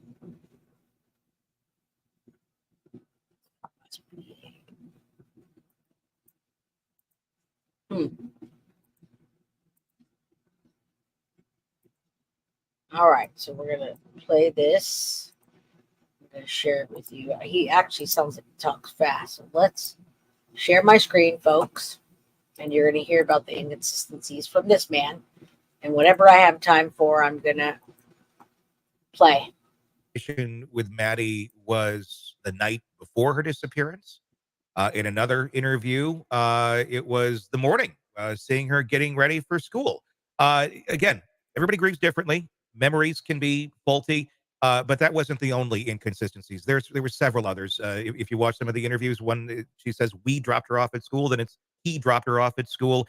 The timelines do not match up at all with the times that she was claiming that the girl was dropped off, and we're now learning that she was never dropped off. The idea of this camera, we'll get to that in a second. But let's talk about the inconsistencies in those statements. Could this be a mother who has her mind blown right now because her daughter is missing and just everything's discombobulated in her mind? Or is it someone who just really she has a story that she's trying to sell, but may not be the best seller of that story? Yeah, I think it's the second one. I think she's trying to sell a story that's not her story to sell. I think she is being fed a story to sell. And I think she recognizes probably some elements of her own complicity in the disappearance and subsequent murder of her daughter. I think there are a lot of things at play. Now, you can certainly have, in your trauma. Now, we've seen John Delator before. You can see he's got a psych degree and the MJUR. This guy, we've seen him on lots of channels. He's talking right now about the case, and we're talking about Jennifer Soto's inconsistencies. It's called Many Lies of Jennifer Soto in the Death of Maddie Soto. And thank you, True Crime Today, for this. It's a podcast. You can certainly have elements in which your story isn't quite lining up, but not knowing when the last time that you had the conversation, it's one thing to mess up the contents of the conversation. It's another thing to mess up the timeline of when that conversation actually occurred. So I think there's a story that she's trying to tell the audience, but also herself. There's some elements of trying to convince everyone that there's nothing to see here, but she's doing it very, very poorly, probably because she knows that something very bad happened here. It was an interesting piece of this story. Early on, Jen Soto was claiming that they, or she, or he, or because again, it's been both, had dropped their daughter off, or her daughter off, across the street from the school. Maybe she was embarrassed. I mean, it was a very detailed response, and I get it. You're 13. I didn't want to be seen with my parents either. Most kids don't.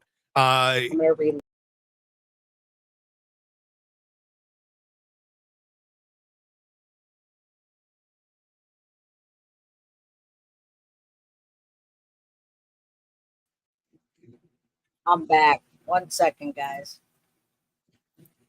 Sorry about that. After a while, StreamYard, you can only push it to the limit so far. All right. There it is again. We've now learned there's some other affidavits that have come out, some kind of redacted. They didn't do the greatest job redacting because you can put some pieces together on this. The timeline doesn't add up at all. In fact, they're saying that Maddie was dead in the car, it appears, never was dropped off. There's surveillance footage of her boyfriend throwing items of hers into a dumpster. But that idea that she was dropped off apparently never actually happened. Do you think that was a part of the investigation, or part of the ploy in the investigators to give them some information? Because in the U.S., you are allowed to lie. Police can lie to potential suspects about what's going on to elicit information. Do you think that was part of a story that they were giving them to say, oh, yeah, she was dropped off? What do you have to say? And we haven't heard anything from Jennifer Soto. So right now we're making all assumptions, but we've heard all of her lies. And if she doesn't get convicted or charged with something, unless they completely just use her like Caleb Montgomery, which we just saw, then she's going to get charged with something. We could see the lies. We see them in writing. We see them on TV. We're all talking about them. We all know that Jennifer Soto is at the least guilty of not taking care of her daughter, and then lying and having this, making up the story, calling him the stepfather, which threw off the case, using the we. And now if it was a we, then that means she was with him or she helped him and she slipped up. Say about that, considering if he knows what happened, because he's in the vehicle, maybe she doesn't, but I don't know, I'm thinking maybe she does. We're going to say we have her on camera getting out of that car. That could throw you for a bit of a loop if you know she did not get out of that car to walk to school. Yeah, absolutely. That's certainly a technique for police to use to see how they're going to respond and how the story changes. But in order to make a successful lie, it has to have an element of truth. But if you're trying to, right, if you're the liar, you're trying to hide that, you actually did something bad, then you can't reveal too much of the truth. So it's certainly possible that it was a ploy by the police to try to figure out which of the two is really at fault here. And then once they decide, once all this other stuff came out, the phone and everything like that, once all this stuff, then the police could actually start making a targeted response and how they're going to interrogate the boyfriend. In a bit of broader strokes, you watched those interviews. What was your, psychological, for what you can, evaluation of mom? I mean, just in the layman, my sense is there was an extreme lack of empathy. It was kind of shocking. It seemed that she was able to, on cue, get her voice pretty high. Really didn't see any true tears. It felt like kind of bad acting. I hope you guys are listening to this and people pointing at Jennifer Soto. We talked about Stephan Sterns being charged. We saw the paperwork. I can definitely do another. I can do another show. I'm never going to let this die down until everybody's prosecuted and sentencing's hand down for Madeline Soto. So this is my case. I mean, it's obviously not my case, but I'm covering it now. So if you want me to finish the documents, I can go through each one. If you get a membership, then I could do a members only where I'm not having people, telling me to hurry up and get to the point. I talked as fast as I could to get through this in the time that I have. So now we're talking about Jennifer Soto. I'd love to do the documents one by one. What was your take on the interviews when she was pleading for her daughter's safe return? So I watched them in this order. I watched the one where there's a camera crew inside the house first, and then I watched the one that was done virtually. That's the one with the boyfriend sitting in the background. In the one with the boyfriend sitting in the background, I certainly saw all of that. I certainly saw the sort of cold, aloof, sort of detached manner that seemed inconsistent with a mother whose child has gone missing and they don't know what happened to that child. In the first interview, I saw someone, and I've seen this before, with someone who has a high level of anxiety, constantly having a tremor. That's what I expected to see in the subsequent interviews that I didn't see. I expected her to continue to have that anxiety tremor. And again, no, she wasn't crying, but my point is that the boyfriend wasn't there during the anxiety tremor interview. That's the one where the camera crew is inside and she's struggling to really answer all these questions. So it suggests then that the story that either they both came up with together or the story that he wants her to tell hadn't been crystallized. So we already know 110% that it was either a story that they came up with or they did together, because she kept saying we, and we know Maddie wasn't alive by then. So there's no doubt in anybody's mind, there's no doubt in the police's mind that she didn't regurgitate either what he told her or they did do it together. There's only two options. And Carrie, you may get gifted a membership. Make sure you have your gifting on. We dropped the link earlier. If you want to become a member, please consider it. We are having a members only on Friday. What are your thoughts on what happened and why? Wow. Well, my thoughts on what happened is Stephan Sterns did it. Jennifer Soto knows about it. I'm not really sure why. I think why he did it, if it was premeditated, was because she was going to tell. She was getting too old. She wasn't going to hide it anymore. Jennifer Soto, I don't know. If I told you my thoughts, it's pure speculation. If you go back and watch my videos, you'll hear some thoughts on why. It hadn't been formalized yet. So she's very nervous about revealing information that might be detrimental to them. And again, I understand that we're talking about a missing and murdered child. I get that. But that's not what's happening in their heads, right? For them, the child isn't missing. The child is already dead. So now they're trying to mitigate their culpability and their responsibility, either because she is complicit or because the boyfriend is telling her that she's going to be just as responsible. So there's so much that's actually going on that when it doesn't happen.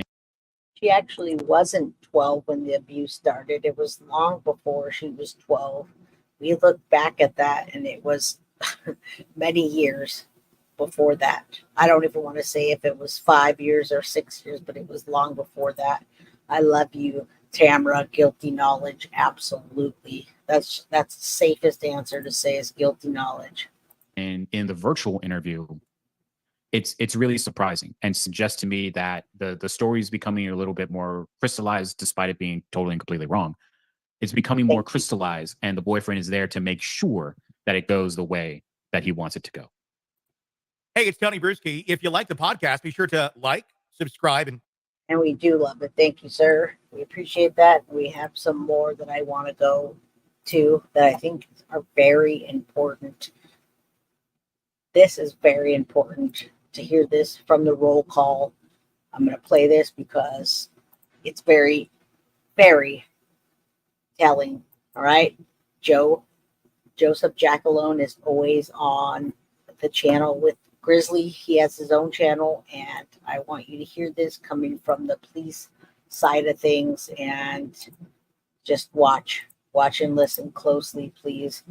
It will answer questions and it will give you things to think about, but it answers questions from the police perspective.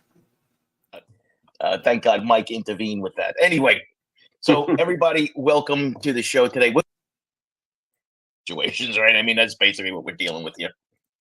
Yeah, I was excited to watch the presser. I was hoping there'd be more revealing information, but Okay, I'm going to tell you real quick. They're talking about the press release with Madeline Soto. There was 2 press releases.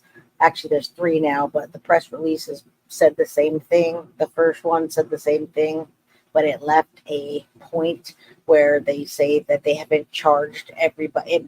They may not have charged everybody yet. The case is not closed. It's not solved. And there may still be other people. Okay, so there was those press releases, and then there was the press release about Stephan Sterns being charged with capital murder. So let's listen to what these guys have to say, because it's very important, and it's about, to me, it's about Jennifer Soto and what doors are still open for her to be prosecuted. if they do have information that they kept close to their vests, maybe it's because the investigation is ongoing. But they said the chief said interesting things that I think we're going to talk about. Yeah, there are some tidbits, right? So one of the things that I have told people here on the show is that these pressers are really important, and watching what they say, meaning the police, what they say, what they don't say, how they allude to certain things, even watching nonverbal body cues, right? So there's certain things I'm calling this presser the presser of police cliches, right? I mean, she used every police cliche in the book, right? So, things like, oh, we're working diligently with the district attorney. We're looking for a tight case. These detectives are working tirelessly. Want to hold. Here's the thing. About 3 minutes into it, she said something interesting, and let's talk about this. She says, we are working this case to hold those accountable, right? She didn't specify just one person. She said those responsible. So I thought that was kind of interesting, and maybe a little insight. We're not gonna get into the speculation part of it though, but she said they interviewed all the people close to Madeline. Yes. Everyone close to Madeline are suspects, I believe, is the word she used. Am I misremembering that? I thought she said that. Yeah, no, she said, well, everyone's a suspect. She said that was basically it. Everyone's a suspect, which is what we want to hear, right? Because we want them to exclude all others from the investigation. Yeah, that was very telling. That definitely jumped out at me when I was watching the presser. So interesting. It's going to be interesting to see what happens in the next few days. Yeah, I think something big is going to come out relatively soon. I would say like another week or so. Because remember, we're up against that hard date for court, May 13th, I think it is, and it's something that it's interesting, right? So yes, okay, had just put in there, so especially when the chief said Stephan Sterns is going anywhere, right? He's not going anywhere. We know that with those charges, right? I mean, it's just they got him, and she basically said that we had the time, right? He's in jail, he isn't going anywhere, so we're going to work this case. Do you think this case will be televised? This court case? I don't know what the rules are in Florida, but yeah, me neither. But because we know in New York they don't, right? And we know in certain places, like even in Indiana with the Delphi case. Not that, Nikki, thank you very much for that donation. Yes, Sarge, what they don't say, we hold those accountable, is interesting. Yes, because many people have implicated. Yeah, it's good to hear what they're saying and what they don't say. I just wanted to play some of this because they're telling you from the police perspective on what they're not saying, and they're not going to charge her on inconsistent statements from the news, but they are going to charge her on inconsistent. They can charge her on inconsistent statements, but that's not the charge. The charge is hiding evidence from the police. I mean, there's a lot of charges that can be given to Jennifer Soto for what she did, even if she didn't ever touch Maddie's body after she was not alive. There's lots of things to charge her for. The mother, right? We don't know for sure. We don't have any evidence for sure, so we don't know. Right. I know a lot of people don't like her. I mean, that's basically what we're dealing with in that respect. And wow, not that Nikki just donated 10 memberships. Wow. Thank you very much. And for those 10 new members, just remember there are members. All right, remember, let's listen a little more. what they Listen, we talk know the about. true crime community has grown so much, and people are foiling documents and everything like that. Right. But in this case, they're going to hold back anything that goes on with it because we know very little about the crime scene. They keep on saying a wooded area, right, Mike? But basically, it was a couple of bushes alongside of a road. I mean, it wasn't really hidden per se, but I guess people are anticipating that there will be DNA found with the victim. I mean, there's a strong possibility that could happen. There's lots of rumors, lots of speculation out there about what else could be going on. But let's wait for the ME's reports. When they make a public statement, let's wait for the toxicology reports. Let's Yes. because these are all going to answer everybody's questions. So Papa Mike from me. Yeah, this is an important part. We have to wait for that. We just got a big dump of documents from Stephan Sterns' side, and nothing's come from Jenn Soto's side. Usually, and this is from behind the scenes, I'm telling you right now, when one set of documents comes out, another big thing is getting ready to happen, or that wouldn't have happened. So if you already left the stream because you thought you were done, you're not done. Something big's coming. I'm telling you right now. Major Higgins and Mike, thank you, Papa Mike and Major Higgins. I really appreciate that. We're dealing with a very sensitive issue in regards to the age of this young girl. Everyone's upset about this, and we get it, right? I mean, we get it. But listen, the police know all the answers to many of these questions. They just need to put this together in order to establish probable cause. You've been there, right, Mike? Yeah, absolutely. So everything that we are thinking, your viewers are thinking, the police are thinking also, but they just got to be careful to release information that's not facts. Of course, they have to be credible when presenting the case. Everything is for preparation for courtroom testimony. So, we could voice our opinion because we're not law enforcement anymore. We can come up with theories, and they're doing the same thing. So be confident that I'm sure they're doing everything they can to prosecute the people responsible for this poor child's death. And like he said, prosecute the people that are responsible. Thank you, Leslie, and for the super sticker. I appreciate it so much. You have no idea. What he said was very important. Prosecute the people that are responsible. We only have Stephan Sterns. He's not people, folks. There's more people involved. They're doing their due diligence, and everybody knows it. If you don't know it, then you don't know true crime at all. Yeah. I don't know. That's a possibility I haven't looked into at all. All right, let's listen a little longer. Yeah, the chief did a pretty good job. So Chief Betty Holland of the Kissimmee Police Department, I thought she handled this up pretty good. I was watching her nonverbal body language in regards to certain things. Like when asked specific questions, like, she would look down on certain, like look face down the podium. And she was kind of reluctant to talk about certain things. But it was just interesting. I encourage everybody to watch the presser and watch it. When you watch these police presses, Mike, you told me, there are always clues, right? And especially in the cop speak. Sometimes they say about things that can kind of lead you towards a specific area when you're looking at it. Oh yeah, 100%. And there's a YouTuber that does that. That just analyzes people's body language. I'm sure they're going to do that. But and that's what we do too, right? When we do interrogations, we look for those cues. Actually, I'm going to give the viewers a little bit of a tidbit. When we're recording an interrogation, it's actually the detectives inside the box, the interview room, and then we have a detective behind the mirror. And leading to that segue, I want to play one thing real quick because I want you to hear something that they also say. This clip just came out, and again, it's about Jennifer Soto. Yeah, I'm not going to play the whole thing, but I want you to hear this because we are leading into the body language, and this is a different perspective than the first time these guys did that. And I'm starting at 6 minutes because I just want you to hear what they have to say. Hold on, I'm gonna go to 6 minutes because I really want you to hear before anything what these guys say. They did a second video where they clipped out some of it. They changed quite a bit. Hang in there. Listen to what they say about Jennifer Soto's silent speech, what you didn't notice. And we're going to, after that, hop off. I have to get my daughter, but listen close. Social acceptance gesture, since we saw it really pronounced when she was mentioning that Madeline has ADHD. So she's socializing the issue here in this clip of having spoken to everyone. So she's introducing more difficulty here and complexity again, introducing it. So saying they've literally contacted everyone possible. There's no more people that can be contacted, which insinuates nothing more can be done. She's also adding here that people have searched for her. She talks about her family going all out, which is very different from asking for help.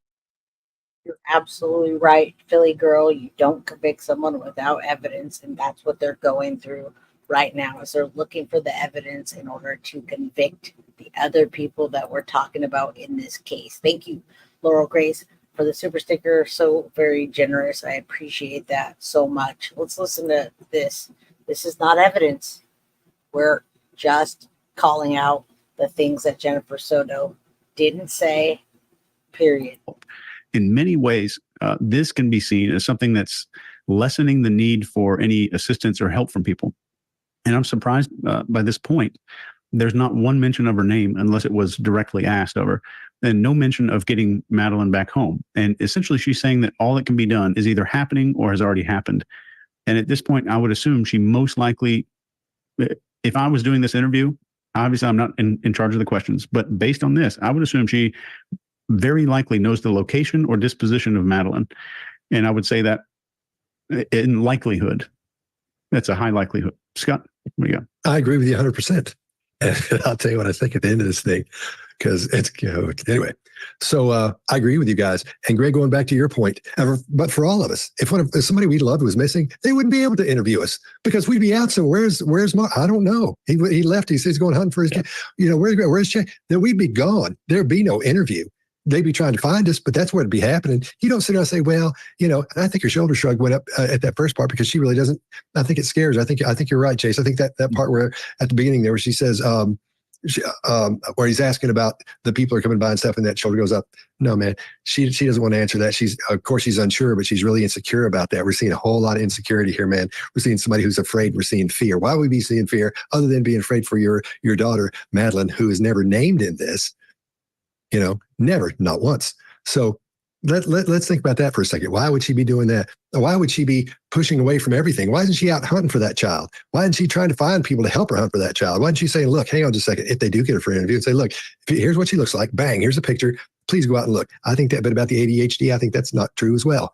I don't think that's true. I think that's why we're seeing that shoulder grow up and that chin go toward the shoulder. I don't think the kid has that. I could be wrong. She could have been diagnosed or whatever. I don't think she has it. And her blink rate, like you were saying, Mark, it's almost gone here. Going back to your point, Chase, we know that when someone's afraid of something, your brain goes, we need to keep an eye on that. So your eyes get a bit wider and you don't blink. And when you do blink, they don't blink completely most of the time. So I just want to ask you, for the people that don't think that she's guilty or culpable of anything, I wonder why the whole world does think that. It's very interesting. It's very interesting also what's coming for her next and what paperwork they're going through and what information they're going through. And when it does come, what the people are going to think when they do see that. All right, keep listening. I think there's a whole lot going on around here in this situation. We're seeing stress mouth. She's thinking about not getting in trouble. That's what she's thinking about. That's what it's looking like to me so far. So, and Greg, to your part about collusion, you damn straight. I'm with you on that. I think there's a lot going on here that hasn't been brought up yet, maybe in the investigation, probably. I'm not sure. All right, we good? Mm-hmm. That's a good lean, Greg. Mark, it's very pro. Well, base that wasn't much. I'm just warming up. I was playing it cool. I'm just warming up. This is what bothers me. Friends, the friends' parents, you've contacted and went through every single person? Everyone that we know that she knows, we've contacted them all, reached out to them. The parents have gone out to search and look for her as well. And we haven't come up with anything yet. I've seen a lot of posts on Facebook, Hunter's Creek, rants and raves and what have you. Did people say that they were going to conduct some type of like search party or anything? A lot of people have asked me to volunteer, like if there is one, if they can do one. I have people passing out flyers, going to every store in that vicinity, a gas station, church. I think people were being stopped in the street this morning in front of the school to see if they've seen anything, if they've heard anything. My family they're going all out right now. Yeah. I know as a mother, a lot is going on in your brain. So much to bring her back home. What have the law enforcement told you that you are able to share? I mean, that they're doing the best they can. They've had detectives come out, interview us. They're doing the best that they can, folks, to find that little girl's body that was already left right out in the open. She knows that she's not alive anymore, and that's why she's not out looking. She made up that story, or she either made up the story or she colluded with Stephan and they put the story together. There's too many we's in that to not her have not been involved. Took a piece of her clothing for the canine dog to see if they can sniff her out. I'm not sure when that's being done. If you like this video, get the full body language breakdown and analysis on our main channel by clicking this video. All right, now I can agree with you, Philly girl. Sometimes they are wrong.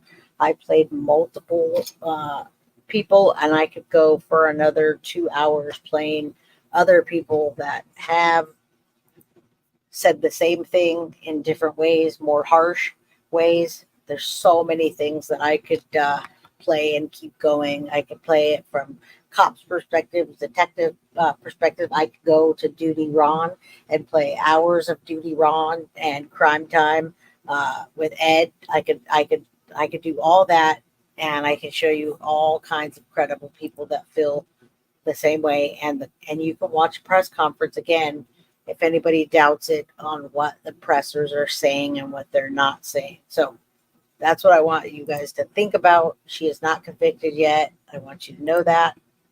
That's correctly. I guess this is, bad acting. Thank you, Giselle. I appreciate that. And Cece, yes. There's so many people that are credible. If you don't find me credible enough, in my opinion, that's okay. Go to the pressers, go to the police, look into it further. If I had more time, I would absolutely do that. I would do that for you right now if I could. And maybe they did tell her to stay home, but they didn't tell her to lie to them about the timeline. Thank you, Crime Time Grime. I'm going to go check out your channel. I think you have a channel, and I'd love to see it if you do. Yeah. Sniff her out. She knows. I love you all. Even the people that, it's all alleged. It's my opinion. It's my channel, so my opinion counts. Just like if I'm walking around in my daily life and I have an opinion, it counts. Your opinion counts. Carly's opinion counts. Bree's opinion counts. Katie's opinion counts. Kim's opinion counts. Deb's opinion counts. Everybody's opinion counts, folks. Be as blunt as you want. Your opinion counts. Even if you don't agree with me, your opinion counts. Just be respectful of each other. Right? I haven't posted any videos. Well, it looks like you have a channel. I'd love to subscribe to you. She needs to be locked up. Freedom of speech, absolutely. And everything is alleged. I think you're right on the truth. All right, folks, hit that like button on your way out. Yeah, on her birthday, something was changed. I really wonder if she was pregnant, and it was premeditated, folks. We know it was premeditated. So what could have caused that? Let's speculate on the outside after you get off this live stream. We've learned quite a bit. You saw the documents, and we can go further with them. We can do a members only so that we don't have people wanting me to go faster. I can take my time. On that note, I appreciate each and every one of you. I love you all. I'm out of here. Guilty of crime. I want to thank you for watching. If you enjoyed my content, please share this video, like, and subscribe. You can also follow me over at Facebook, Instagram, TikTok, X, or Gmail. If you'd like to donate to my channel, you can use Cash App or Venmo or PayPal. Thank you very much in advance. Guilty of crime. Are you guilty of crime?